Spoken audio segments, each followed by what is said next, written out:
Politics ఎప్పుడు ఉంటాయి రోజా గారు. ఫస్ట్ ఒక సీక్రెట్ తెలుసుకోవాలి. చెప్పండి. సార్థక నామధేయరాలు మీరు. రోజా అంటే ఎలా అయితే విరబూస్తూ ఉంటుందో మీరు ఎప్పుడూ కూడా నవ్వుతూ ఉంటారు, మీ చుట్టుపక్కల ఉండేటువంటి వాళ్ళతో కూడా ఆహ్లాదంగా ఉంటారు. What's that secret? ఏమో మరి, మనసు ప్రశాంతంగా ఉంటే ఫేస్ కూడా రిఫ్లెక్ట్ అవుతుంది అంటారు.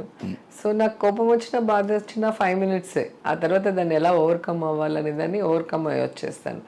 మైండ్లో పెట్టేసుకొని బాధపడిపోతూ అట్లుండను ఎప్పుడు కూడా. అండ్ బై బర్త్ మా ఫాదర్ మదర్ ఇచ్చిన ఆశీర్వాదం అనుకోవచ్చు. సో స్మైలింగ్ ఫేస్, మా ఫాదర్ లాగా ఉంటాను. సో అది కూడా లక్కీ నాకు.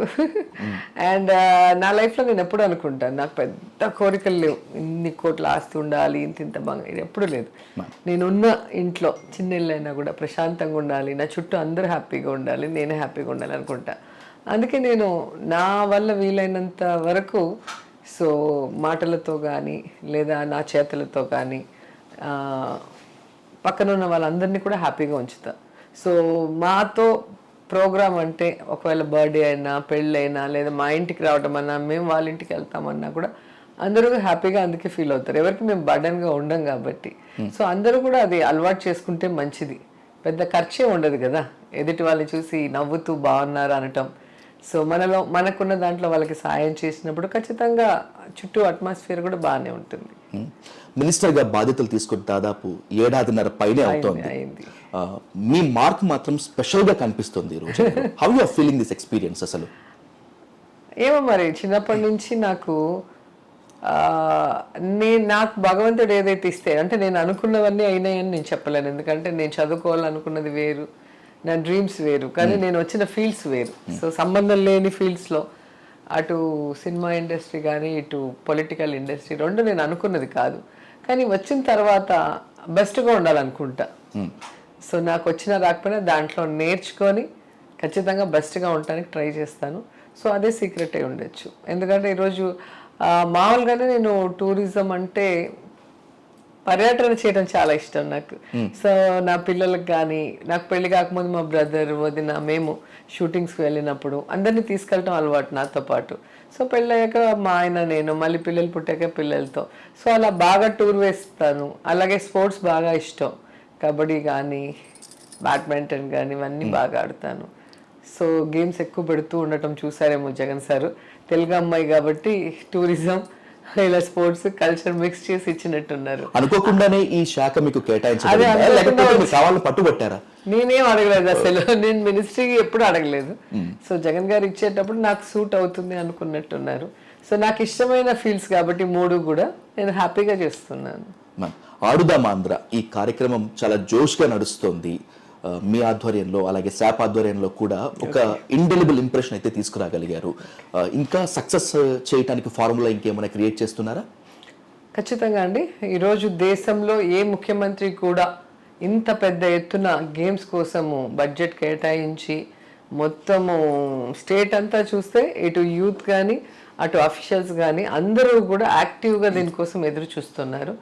అండ్ దీంట్లో మన స్టేట్లో ఎవరైతే రిప్రజెంట్ చేస్తున్నారో మన సింధు గారు కానివ్వండి, కిడాంబి శ్రీకాంత్ గారు కానివ్వండి, సాకేత్ గారు కానివ్వండి, అలా మనం జ్యోతి సూర్య గారు, ఇట్లా ఎవరెవరైతే ఉన్నారో వాళ్ళందరూ కూడా ఈ మ్యాచెస్లో ఎక్కడో ఒక చోట పాల్గొని యువతని కొంచెం ఎంకరేజ్ చేయాలనుకుంటున్నారు. అలాగే దీంట్లో 5 స్టేజెస్ ఉంటాయి. ఫస్ట్ సచివాలయం స్టేజ్లో ఆడతారు, అక్కడి నుంచి మండల స్థాయి, అక్కడి నుంచి కాన్స్టిట్యున్సీ స్థాయి, తర్వాత జిల్లా, తర్వాత స్టేట్. సో స్టేట్ లెవెల్లో గెలిచిన వాళ్ళకి ఖచ్చితంగా భవిష్యత్తులో వాళ్ళు నేషనల్స్ ఇంటర్నేషనల్స్ ఆడే స్థాయికి తీసుకెళ్ళటానికి మన గవర్నమెంట్ సపోర్టివ్గా ఉండాలి అనే డెసిషన్స్ తీసుకుంది. దానికి తగ్గట్టుగా కూడా చాలా కంపెనీస్తో డిస్కషన్స్ కూడా జరుగుతున్నాయి. It's great to hear that ma'am.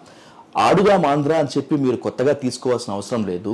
దాదాపు 4 ఏళ్ల నుంచి వీళ్ళు ఆంధ్రప్రదేశ్ ప్రజలతో ఆడుతూనే ఉన్నారు అంటూ ఏపీ బీజేపీ చీఫ్ పురంధేశ్వరి గారి దగ్గర నుంచి పెట్టారు. అంటే పురంధేశ్వరి గారి కడుపు మంట ఎంత స్పష్టంగా అర్థమవుతుందో మనం చూస్తున్నాం.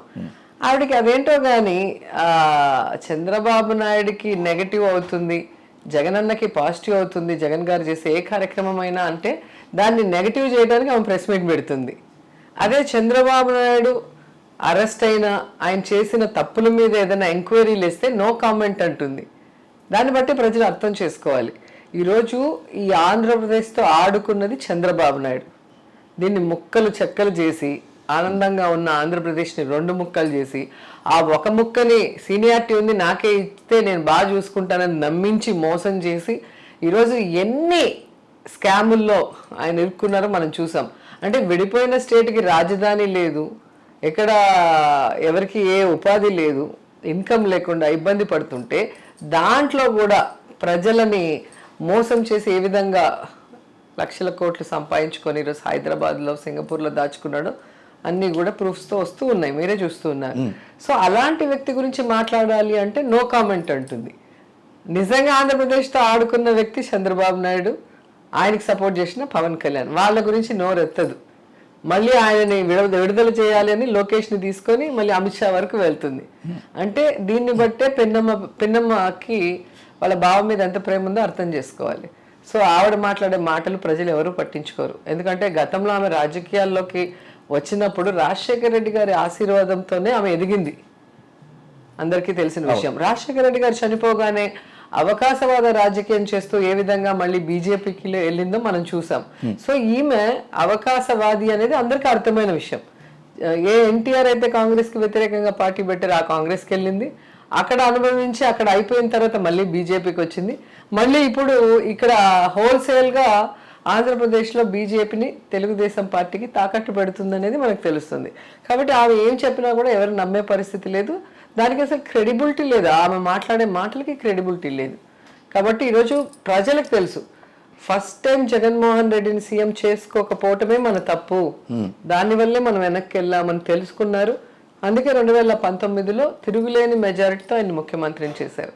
చేసిన మొదటి రోజు నుంచి తను పాదయాత్రలో చూసిన కష్టాలు కన్నీళ్ళు అన్ని దూరం చేయాలనుకున్నారు. సో ఈ 4.5 yearsలో మీరు చూస్తే ఏ రోజు కూడా కుంటి సాకు చెప్పలేదు. రాష్ట్రం అప్పుల్లో ఉంది, విడిపోయింది, నష్టాల్లో ఉంది అని చెప్పి తప్పించుకునే పరిస్థితి ఉన్నా, కోవిడ్ వచ్చింది, నేను ఇన్కమ్ లేదు స్టేట్కి అని తప్పించుకునే పరిస్థితి ఉన్నా ఏ రోజు ఒక నెగిటివ్ మాట అన్న నోట్లోంచి వచ్చి ఉండదు. మీరు ఏ వీడియో అన్నా చూడండి, నా అక్కలు, నా చెల్లెళ్ళు, నా ఎస్సీలు, నా ఎస్టీలు, నా బీసీలు, వాళ్ళకి నేను ఇచ్చిన ప్రతి వాగ్దానం నెరవేరుస్తాను అని ఎన్ని కష్టాలు వచ్చినా ఎవరికి కూడా ఆయన బాధపడుతూ చెప్పిన దాఖలాలు కూడా లేదు. ఓవర్కమ్ ఏదున్నా తన మనసులో, తన బ్రెయిన్లో తను బాధపడో, తను కష్టపడో ఇచ్చిన ప్రతి వాగ్దానాన్ని నెరవేర్చారు. సో అందుకే ఈరోజు ప్రజలు అంటున్నారు, మరి రాష్ట్రం పడిపోయి నష్టాల్లో కష్టాల్లో ఉందని చెప్పిన చంద్రబాబు నాయుడు చేయలేని జగన్ చేస్తున్నాడు అంటే ఆ చేసే మనసు అనేది వాళ్ళు చూశారు. అందుకే లోకల్ బాడీ ఎలక్షన్స్ మీరు చూస్తే 2019 తర్వాత అన్ని వన్ సైడ్ గా జగనన్నకే అండగా ఉన్నాయి. సో 2024 కూడా మెయిన్ ఎలక్షన్స్ ఏవైతే ఉన్నాయో ఎమ్మెల్యే అండ్ ఎంపీ రెండు కూడా ప్రజలు వన్ సైడ్ గా జగనన్నతోనే ఉంటారు. ఇంతకన్నా ఏ ప్రజలు ఏ ముఖ్యమంత్రి దగ్గర కూడా ఎదురు చూడరు కదా. ఒకటి వాడికి ఇల్లు లేకపోతే ఇల్లు కావాలి, వాళ్ళ పిల్లలకి మంచి చదువు ఉండాలి, వాళ్ళ కుటుంబానికి మంచి ఆరోగ్యం కావాలి, ఇంతకన్నా ఏం కావాలి? వీటితో పాటు ఫైనాన్షియల్ అసిస్టెన్స్, ఆసరా, చేయూత, అమ్మఒడి, రైతు భరోసా ఇవన్నీ ఎక్స్ట్రా యాడెడ్ కదా. సంక్షేమ పథకాలు మొత్తం మీ పార్టీకి ప్లస్ ఏది కూడా మీకు దూరంగా వెళ్ళని అవసరం లేదు. ఇప్పుడు గతంలో మీకు ఒక పెన్షన్ ఇవ్వాలి అంటే ఎన్ని కష్టాలు పడాలో మీకు తెలుసు. ఆ వచ్చిన పెన్షన్ తీసుకోవడానికి ఎవ్రీ మంత్ ఆ పెన్షన్ ఖర్చు అయ్యేంత డబ్బుతో తిరగాలి. ఈరోజు ఆ బాధ లేదు. నీకు ఒక వెల్ఫేర్ కావాలంటే నువ్వు ఒక ఫోన్ కొడితే నీ వాలంటీర్ నీ ఇంటి ముందుకు వచ్చి నించుంటాడు. నీకు ఒక సర్టిఫికేట్ కావాలంటే వాలంటీర్ వచ్చి ఫ్రీగా ఇస్తున్నాడు. నీకు ఒక హెల్త్ ప్రాబ్లం అంటే ఆరోగ్య సురక్ష ఫ్యామిలీ డాక్టర్ కాన్సెప్ట్తో నీ చేయబట్టి నడిపిస్తున్నారు. సో నీకు ఏ ఖర్చు లేకుండా, ఏ శ్రమ లేకుండా నువ్వు ఎలిజిబిలిటీ అయితే చాలు నీ ఇంటి దగ్గరికి వస్తున్నాయి.